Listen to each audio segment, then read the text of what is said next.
Hi guys, welcome back.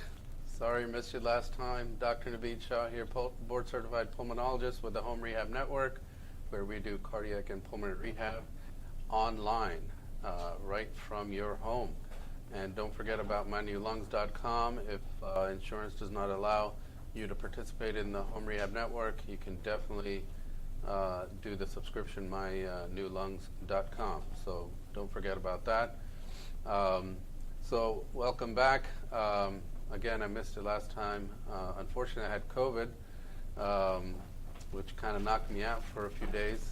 And I haven't had, that was the first episode, and I've been in very sticky situations. So I've been in the intensive care unit, bagging patients, intubating patients, all kinds of things with the patients who had COVID over the last 3 years. And thank God I didn't get it, but now I finally got it. And thank God it wasn't too bad. So, I mean, it did knock me off my feet for a few days, but, I recovered pretty well.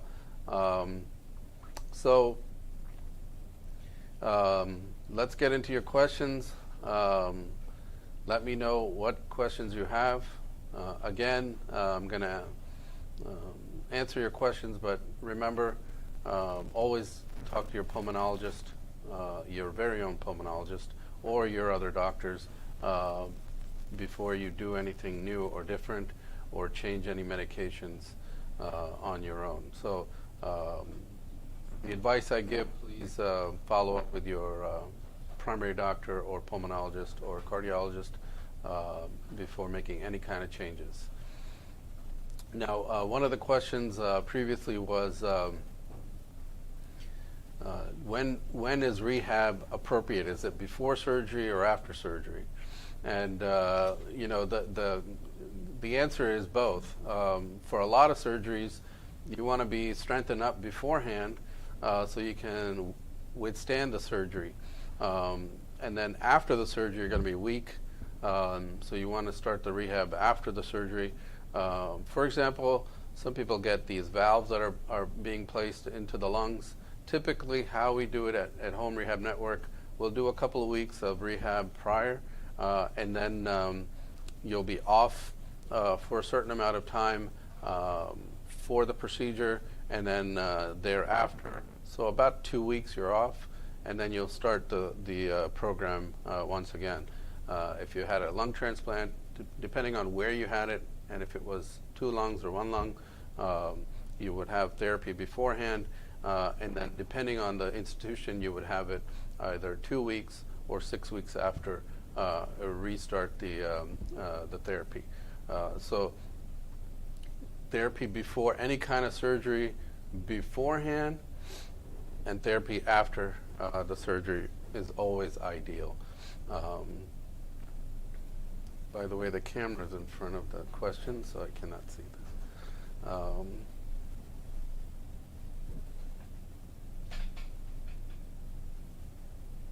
Great. So I have meetings at that time. I'll catch up next time. Oh, no, that's enough. Okay. All right. So the other thing is coordinating the rehab. So if you know when the date of the surgery is, please let us know if you're part of us as part of the Home Rehab Network. Let us know when that surgery is so we can kind of coordinate time beforehand and afterwards for you to do the therapy. Again, it definitely works best beforehand. The other part of this is some people are looking to go on vacations, or they're looking to travel. Therapy beforehand would really help, especially if you're having trouble and difficulties with your breathing, and then coming back and having the therapy again also helps. So again, both times is really the best time to undergo the therapy. Now, as far as Home Rehab Network, we have the full range of the therapy as compared to anywhere else that you would go into, like drive into. So there's nothing that you're actually missing. by doing it online. But you're actually gaining a lot because we do a lot of teaching. So you're going to gain a lot of teaching, plus you're going to do the exercises. So you're actually gaining. So here at Home Rehab Network, we want to make sure our patients are informed. They know their capabilities, what the lungs capable of, what they're capable of, and education always makes for a better outcomes. So we really strive for as much education as we can give. What effect does GERD LPR have on asthma, and what is the best treatment? I'm not sure what LPR is, but GERD is obviously reflux. GERD has a huge impact on the lungs, or it can anyway, not just in asthma, in pulmonary fibrosis, in bronchiectasis, in COPD. It has a huge impact. So basically, especially at night, people are kind of refluxing, and a lot of times it's silent. Now, sometimes it's not, but a lot of times it's silent. And that, not just any kind of food particles, but the acid itself is getting into the trachea and then to the lungs. Over time, that can cause pneumonitis or inflammation. It can cause infection or pneumonia. And over time, it can also cause scarring in the lungs. And obviously, that has long-term implications. So the best treatments would be obviously some type of an antacid, such as Pepcid, or other types of medications. Not eating about 3 hours or so before bedtime, and also raising your pillow up about 30 degrees, or some people put a wedge into their mattress to kind of raise that up. So those are some of the things that you could do. Obviously, you want to talk to your doctor. Make sure if you have a gastroenterologist that you talk to them as well. I have COPD. They say my lungs are crystallized on the tops due to working with chemical lately. Every time I breathe in, I have pain in my lungs. What may help with this issue? So pain in the lungs is not really part of COPD. So there's something else that's going on. Pain is typically from either the muscle, like what we would say skeletal muscle, or it's from the pleura. The lining of the lung has a lot of nerves. And that can cause pain. If you're having sharp pains and it's with deep breathing, you may have pleurisy. So a good idea to kind of talk to your doctor about that, because COPD typically does not cause pain, and it's typically not painful.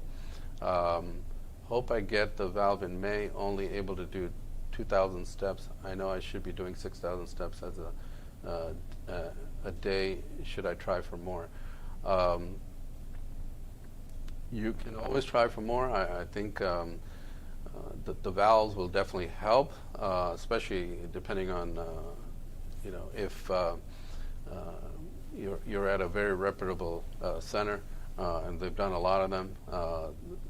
They have a lot more experience, and the better your outcome. So if you're not in our system, in the Home Rehab Network, please join us. We will also help you. So rehab and the valves, it's not just the valves. It's a combination of both. So they can definitely help you. So LPR was laryngopharyngeal reflux. Thank you for sharing that. Yeah, so that's even more difficult to really treat this laryngopharyngeal reflux than GERD. Sometimes it's very difficult. And then what I'll do is I'll send my patients to the ENT to see if they can help out as well. But again, what's good for GERD is also often good for the laryngopharyngeal reflux as well. Back to the COPD. Again, as I mentioned, COPD is not a painful condition. So if there's something that is causing pain. For example, asthma is also not a painful condition. Bronchiectasis is not typically painful. Um, if there's an infection, if there is something that is causing inflammation, especially to the lining of the lungs, that is definitely one thing that needs to be looked at. If you have some kind of inflammatory condition, sometimes lupus or scleroderma can cause some pains. If you've had surgery, especially if you had a thoracotomy, very, very common to have kind of pain. So definitely want to look into that and talk to your doctor, because that's not normal. I just get winded all the time. So again, there's a few things. Obviously, rehab is definitely one of them, right? But are your lungs hyperinflated? Are they kind of, larger than they really should be? So you may be trapping air. That can cause you to be winded all the time. Is there any heart issue besides just the lung issue? That's another thing that can cause you to be winded all the time. Are you weak? Is there any muscular issues that can also cause you to be winded all the time? Are you overweight? Are you obese? And that can contribute to being winded. So being winded all the time definitely is part of COPD. If that's what you have, yes, you can be winded all the time. But there's other things that can contribute that can also be looked at. So just don't look at it straight as far as, well, I just have COPD and that's it. You can have stage 4 COPD and not be winded all the time. You can have stage 2 COPD and be winded all the time. So again, the staging is not always consistent with the symptoms. So look at other aspects. Is there anything else that you can look at? And again, if you're not in our rehab, please join us at Home Rehab Network. We will definitely help you improve your shortness of breath. And the other question that I have is, as far as any kind of screening, the main screening for patients with pulmonary disease, especially COPD, would be lung cancer screening, and a low-dose CT scan is typically the way that we do it. Once a year, you would get a low-dose CAT scan, and that picks up the majority of nodules, and also looks for any increase in size. A lot of people have lung nodules. There's many reasons to have lung nodules, by the way. It's not just cancer. There's many benign lung nodules. Most of the lung nodules actually are benign. Even if you've smoked, a small percentage are cancerous. Typically, the ones that are growing faster. A lot of times people have what's called a PET scan. So if your lung nodule is over 8 millimeters, you're eligible for a PET scan. And the PET scan is basically they'll inject a sugar, and that sugar goes to areas that are metabolizing or kind of growing, right? So if something is like what they call a hot nodule, it's going to eat up that sugar faster because it's metabolizing faster. Then when they take a picture, it'll light up. The brighter it lights up, that means the hotter that nodule is, meaning that nodule is very active. Now, that doesn't tell us that it's cancer or not cancer. What it tells us is it's active versus not active. Typically, in most cancers, the nodule is going to be active, right? But you can have that in inflammation too. So let's say you have lupus-related or rheumatoid arthritis-related lung nodules. They could light up as well. It doesn't tell us exactly, but it does guide us. So if you have one nodule, it's lighting up on a PET scan, and what's the next step? Well, oftentimes biopsy, if it can be biopsied. If it's too small, then it may need surgical resection, and that's typically the next step.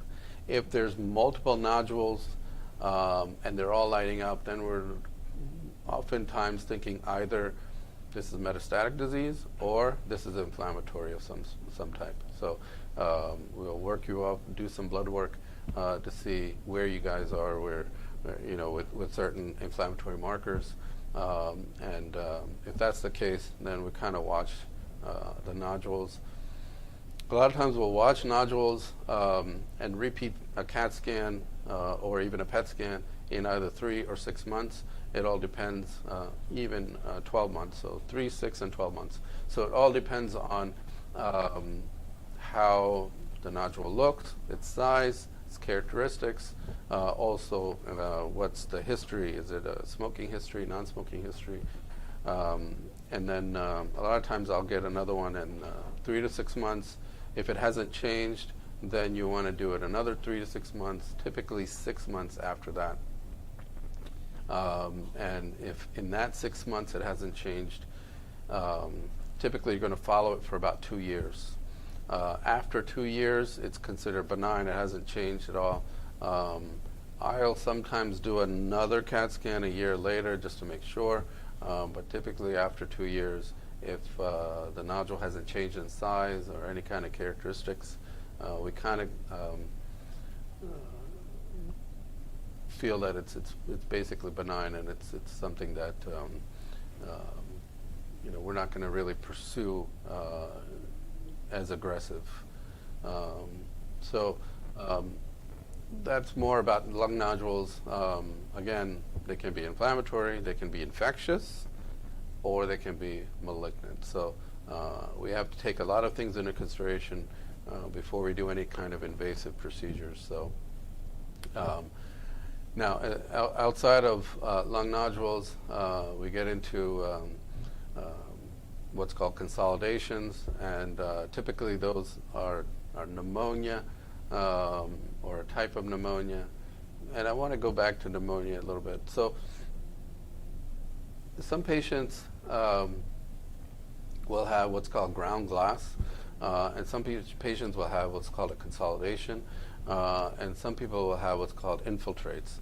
So what is the difference between ground glass, infiltrates, and consolidation? And typically consolidation is like, it's like socked in. It's kind of like one area that just kind of, it's just kind of socked in. That's a consolidation. Ground glass is kind of like a haziness that's going to be in the lungs, and infiltrates will be typically kind of like, how should I describe them? It's kind of in between. So they're not hazy, just haziness, and it's not just a consolidation. They're going to be a little bit looser, I guess you could say. So those are the 3 typical types of things as far as pneumonia that you're going to see on the CAT scan or X-ray. If a doctor mentions ground glass, make sure a pulmonologist is going to see you at some point, because ground glass is kind of atypical stuff, meaning it's not going to be the typical run-of-the-mill pneumonia, not always treated with antibiotics. So make sure a pulmonologist is seeing you or has an eye on that, what's going on, because you may need longer-term follow-up. You may have symptoms that are kind of out of proportion, such as really short of breath or really hypoxic. So make sure in consolidation it's not as big of a deal. It's typically bacterial. It's typically treated with the antibiotics. It's typically treated, outside of that with some type of a incentive spirometer. Infiltrates can be kind of treated the same way, but when you get to ground glass, you want to make sure you're seeing a pulmonologist.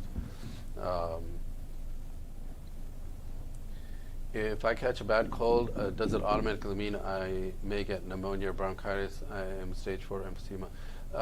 So no, that actually does not always mean that you get pneumonia. So a lot of times, but a lot of times bad colds can almost feel like pneumonia, right? I mean, they can kind of lay you out for a little while too. So especially when you have emphysema, make sure you're, have your flu shot up to date, and we're all kind of COVID boosted out, I think, a little bit. So, but if you haven't got it in a while, I think that would be a good idea as well. I have mucus buildup in my lungs that causes productive coughing and wheezing and other coarse audible sounds. I'm guessing that my inhalers are not effective for my asthma and COPD. So, I mean, they can be still effective. If you have a lot of mucus production, you may look into one of the vibrating vests to help you. There's also the saline nebs that are out there that can help kind of get some of that mucus out. It doesn't really mean that the inhalers are being ineffective.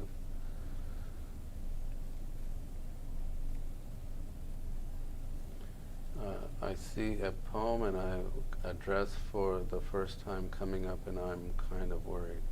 Maybe pulmonologist. I see a pulmonologist, and I'll address for the first time coming up, and I'm kind of worried. I'm not sure the question though. Maybe you could rephrase it. Now going back to the mucus, so there's a subset of patients with COPD that have a lot of mucus, and some that don't. They just have shortness of breath. And the ones with a lot of mucus typically are the chronic bronchitis type of patients. So again, flutter, saline, nebs, and there's different strengths. There's the 0.9%, 3%, 7%. So that's one possibility. And then the vibrating vest. Now, interesting, when I had COVID, COVID has, it's kind of surprising. A lot of people have dry cough with COVID, but COVID actually has, when they did autopsies on patients, found a lot of mucus and mucus plugging. And it's a slightly different type of mucus, actually, if you kind of, are into mucus. I guess most people are not really into mucus, but it is a slightly thicker and different type of mucus, and it is a lot of mucus plugging, and that causes the oxygen level to go down. That also causes, the air to be more stagnant, and that causes a shortness of breath as well. So very, very important to get that mucus out. Now, the point I'm trying to make is, when I had COVID, and then I had a lot of back pain as well. So we have this handheld, it's like a vibrating thing. That would be really good if anybody has that. You don't even need the vest. I think you could try that. Just put it on your back, help get some of those vibrations in to kind of loosen up the airways. But those are the different strategies. So saline, inhalers or nebs, and the vibration of some sort. Those are really the mainstays. Now, Mucinex is another one. I'm a believer in Mucinex. I think it works pretty good. I don't like to use it all the time. I think people tend to build up a tolerance to it, so I don't like to use it all the time. I like to use it during the times where there's exacerbations or times where there's a lot of mucus. So could you explain mucus plugging, please? Yeah. So basically, mucus plugging is mucus that's kind of gets stuck in the tubing. So if I can kind of draw it. Can I go to the board? Yeah. Okay. So as far as the tubing in the lung, so you have your trachea, then there is divisions, and there's about between 17 and 20 divisions before you get to the alveoli. So there's a lot of different divisions. There's a lot of small airways. So if I were to draw, and here's your lung. Now I'm talking deep within, okay? I'm talking deeper within. You're going to get some mucus here.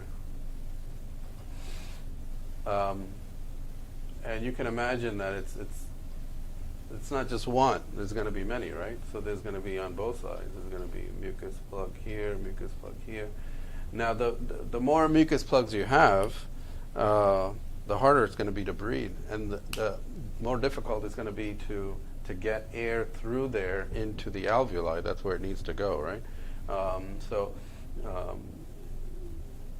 You have the smaller airways, the very small airways called bronchioles, and they can get inflamed, and they can get little mucus plugs as well. So these are the plugs. They're just plugged up. It's just like kind of like your sink. It gets plugged up, and everything kind of is backflowing, right? So you're gonna have one thing you may notice is this. Let's say we have a plug, but it's not fully plugged.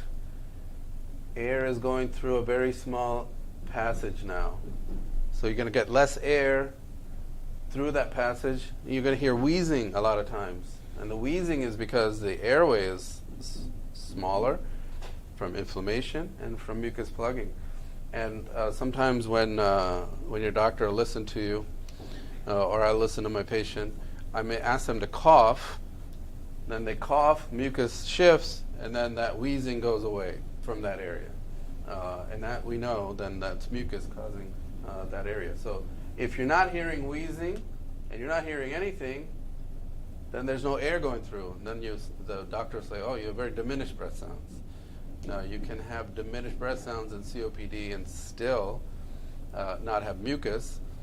It's just diminished because there's not too much air going back and forth. But if you have typically good breath sounds, and now you don't, you may have a lot of mucus plugging. So if you have bronchiectasis, you're very common, right? Very common to have mucus plugging, because bronchiectasis is ectasis, meaning that's irregularity in the tubing. It's not linear. It's kind of wavy, and so it's easier to get plugged up, and that's what bronchiectasis is. So once you get this mucus plugging, now you have to figure out one thing is, how do I get it out, number one? Number two, how do I prevent it? And number three, how can I increase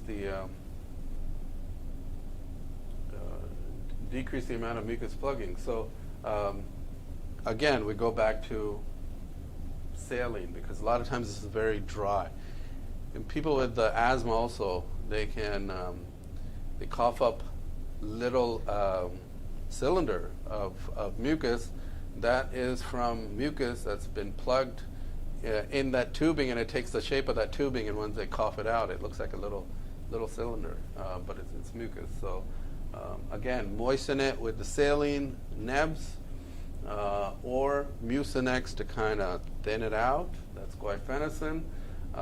Again, the vibrations here, you can imagine if I'm vibrating, sometimes in the old days, they used to cup their hands and then, hit the back of your chest or your back, and try to loosen things up. Nowadays, sometimes, rarely, you won't see it too much now, but they'll take a type of a face mask, and they can hit you in the back to kind of loosen this up. So vibration of some kind to loosen it up, saline of some kind to moisten it, and then Mucinex also to kind of thin it out. In the hospital, you may get mucomist, which smells like rotten eggs because it has sulfur in it. That can also help thin out the mucus. That's not typically used in the house, though, but it's often used in the hospital. So that's hopefully I explained what mucus plugging is. and that's kind of how you would alleviate it. Um, Very good question, though. Again, if you're having trouble with mucus plugging, talk to your doctor, um, see what they can do for you, what's the best thing for you. Um, is it a flutter? Is it a vibrating vest? You can even do the handheld vibrations. Um, again, Mucinex, I like to use it. Again, when you really need it. If you're using it all the time, then at some point you're not going to feel it. That's the same with kind of the antihistamines. A lot of people have a lot of, the spring is now, I don't know, we're in kind of some weird weather. We should be actually much colder, but it's actually much warmer, especially in the East Coast here. In the springtime, you'll start having sinus issues. You may have postnasal drip. And that can make things a little bit worse, especially if you have COPD or asthma. So that's a different way of taking care of that mucus versus a mucus in your lungs. So, that's with nasal saline sprays, steroid sprays, or antihistamines. And the point I was trying to make is that antihistamines, again, I don't like to use them all the time, let me rephrase. Sometimes I'll see someone and they'll be on Claritin for 2 years, and then they'll say, well, it was working before, but it's not working now. So what I'll do is I'll switch them over to a different antihistamine. So a lot of times antihistamines over a period of years, I like to switch them off to a different one, so their body kind of doesn't get used to it.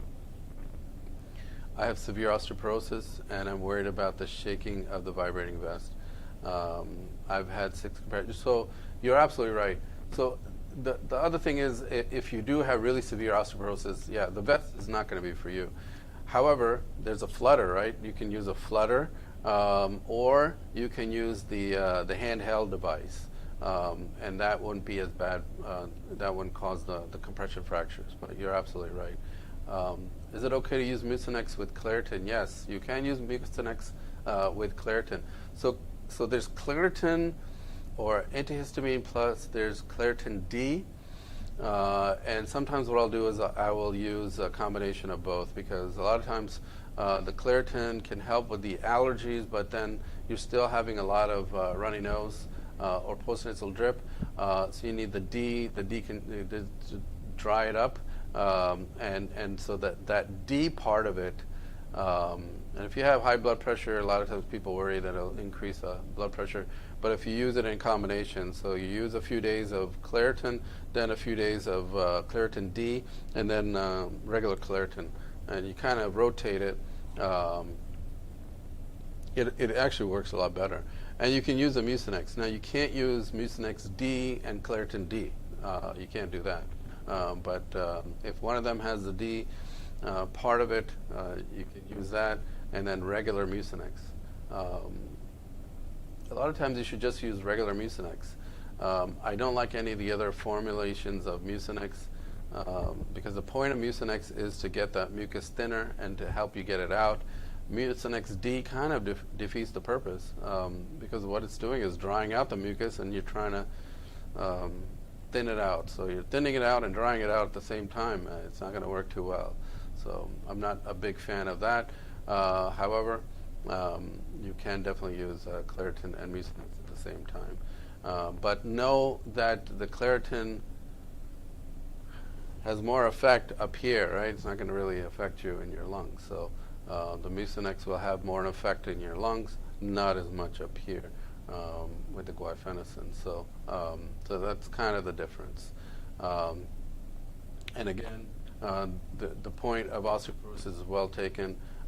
Definitely, if you have compression fractures, first of all, talk to your doctor about what's best for you. Maybe it's just saline.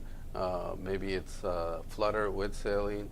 A lot of times the Aerobica is a type of flutter device that you can just put the nebulizer through, and you can neb as you're doing the flutter, and that really helps as well. If it's a lot of upper airway congestion, you can try some saltwater steam as well.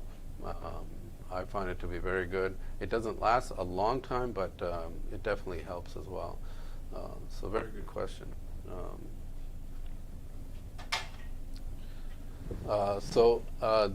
The other thing that I wanted to cover, again going back to COVID, is that mucus plugging, like I mentioned here, is very big. And although you have a dry cough, there is a lot of mucus that is in there, and so make sure you're hydrating very well. What does chronic thickened central bronchial markings mean on scan results? So you can have chronic thickened markings as a result of bronchiectasis, or chronic bronchitis can sometimes look like that. But basically the walls are thickened of the tubing, and now it's visible. So typically on a CAT scan, you're going to see the tubing, and then you're not going to see it in certain spots. Once you start seeing it in areas where you're normally not going to see it, either the diameter is getting bigger, as in bronchiectasis, and it's getting irregular, or the wall's getting thicker. And that's typically, you'll see that in chronic bronchitis or bronchiectasis. So that's kind of what that means. So it'll go back to, well, what do you do about it? Well, you want to take care of the mucus. That's really what you want to do about it. You want to take care of any recurrent exacerbations that you're having, and try to prevent those. A lot of times I'll use azithromycin. Some people don't like it. Some people are okay with it. I personally like it. 3 times a week, azithromycin help prevent exacerbations. Typically works pretty good for my patients. Make sure the inhalers or nebulizers are optimized. Make sure you're on the right stuff as well. And then talk to your doctor about what else can be done for this. But that's a very good question. Is it best to use my albuterol inhaler before exercising? So typically the answer is yes. You should use your albuterol inhaler before exercising, especially if you have an asthmatic component to your COPD, or you have a bronchospastic component to your COPD. Using albuterol beforehand will help relieve that. So what I mean by that is, on the asthma side, some people have overlap syndrome. For example, they have COPD, plus they have kind of an asthmatic overlap. They would be served well by using albuterol before any kind of exercising.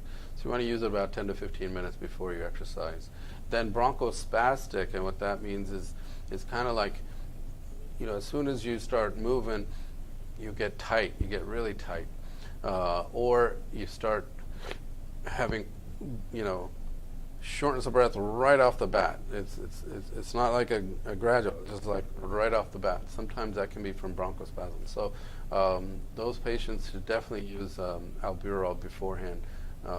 If you have straight COPD, you don't always have to use albuterol before exercising, although it would definitely help you. So I think it's a very good idea to use albuterol beforehand. Having said that, if you are having or experiencing palpitations or jitteriness every time you use albuterol inhaler, you may want to try ipratropium. Maybe do half the dose if it's in nebulized form, so that you're not having those symptoms, because they can also impede your exercise, right? So you don't want something to impede it. But if you have those bronchospastic or asthmatic symptoms, always good to use the albuterol inhaler. Very good question. And as far as the mucus plugging, that will also cause you to be tighter in the chest, to be more short of breath. It may cause you to have lower oxygen levels. So you would typically know that you have mucus plugging because you're producing more mucus than typical. A lot of patients, again, there's always this two camps. The one that has very little mucus is just mostly shortness of breath, and the other camp that has a lot more mucus. Those are the patients that are a lot more susceptible to mucus plugging than the other camp. So if you know that that's the kind of patient or that's kind of or type of COPD you have, then you'll be more susceptible. When you get an infection or exacerbation, typically the amount of mucus will go up. A lot of times it'll get thicker, and a lot of times it'll change color. That is, very typical. So that is a time where you would probably see this chronic, you might see this centralized bronchial markings. You may also see more mucus plugging because the consistency of the mucus is thicker, and the amount of mucus being produced is more. So you can kind of see that in an exacerbation. And again, talk to your doctor about what kind of treatments are out there for you. So very good questions, very good questions. Again, it's Dr. Naveed Shah. We're part of the Home Rehab Network, where we do online pulmonary and cardiac rehab. And please join us, sign up. It's covered by most insurances. And if it's not covered by your insurance, please try My New Lungs. Go to mynewlungs.com. It's a video series. We have a large video library, and you can do it on your own. I was diagnosed with mild COPD a year ago. I have lost 45 pounds and walk at least 3 miles a day at 3.2 miles per hour. Last CT scan showed ground glass. Question is, why do I only feel short of breath when resting?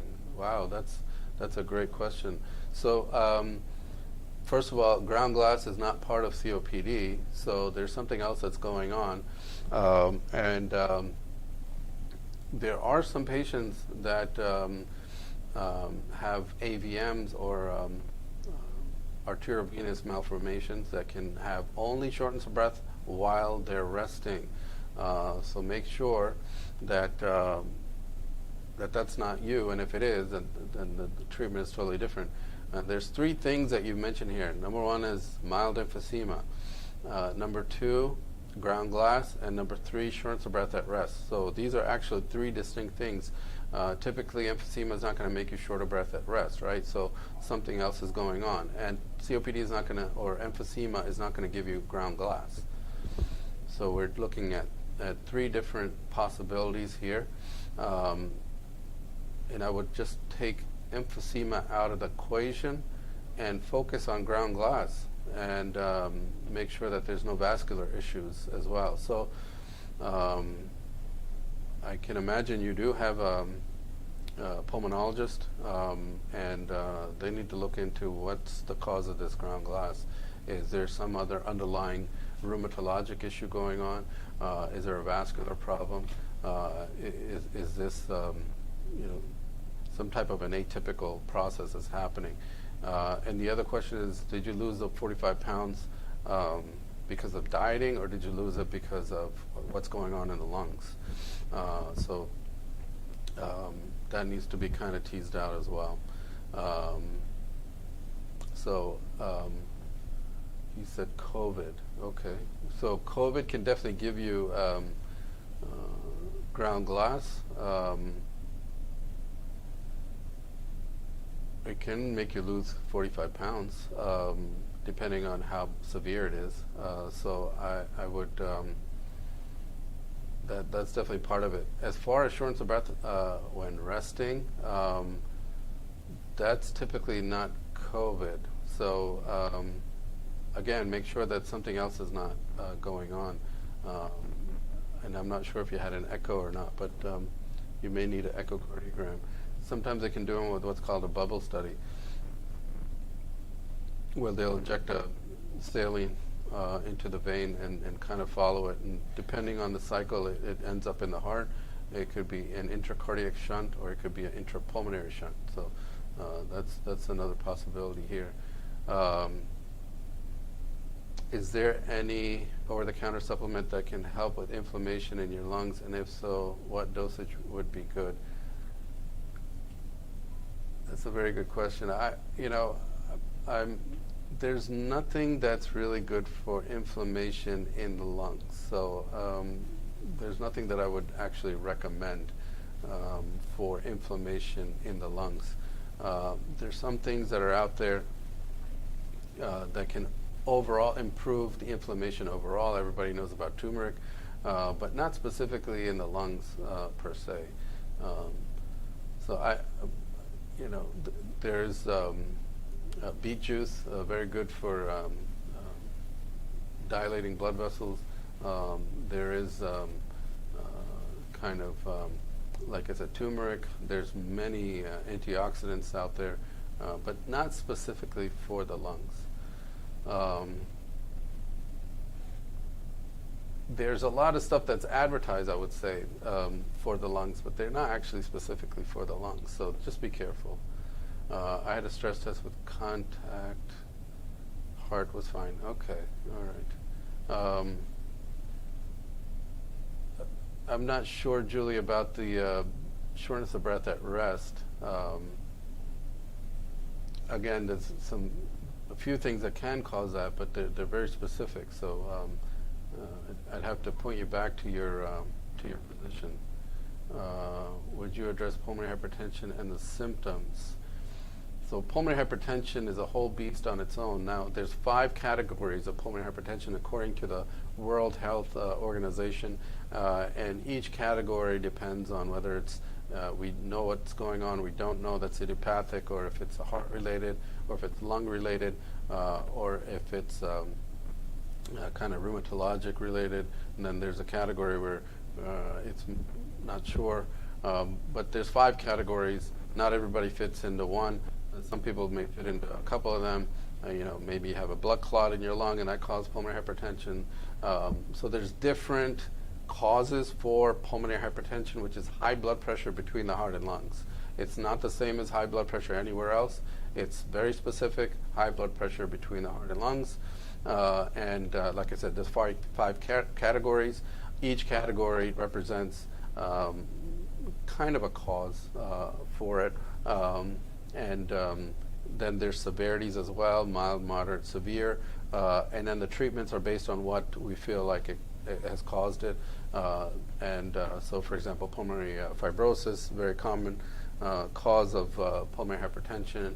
Scleroderma, lupus, another causes for pulmonary hypertension. Blood clots in the lungs, or idiopathic, we just don't know what's causing it, and you have it. That's typically pulmonary arterial hypertension. There is a pulmonary venous hypertension, not very common, but there is an entity that is on the venous side. Now, the most common is left heart failure causing pulmonary hypertension. That's really the most common cause. But each level is basically treated. For example, if it's left heart failure, you're going to be on, and typically you're going to be on diuretics of some kind.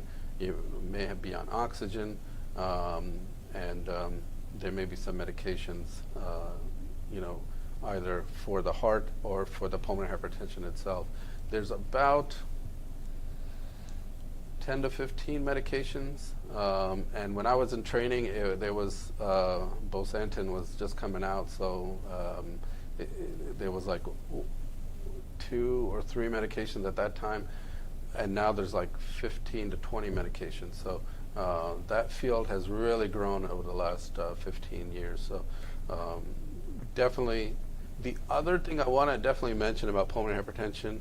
Not every physician is good at treating pulmonary hypertension. So make sure that your doctor is specifically trained for pulmonary hypertension.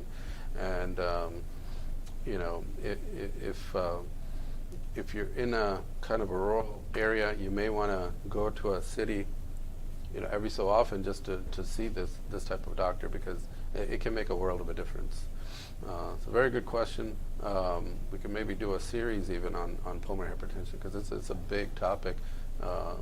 Pulmonary rehab, though, is very helpful for pulmonary hypertension. So if you're not in our program, please I signed up with the Home Rehab Network because pulmonary rehab plays a huge role in improving pulmonary hypertension in any of its forms. So, so please join us at the Home Rehab Network.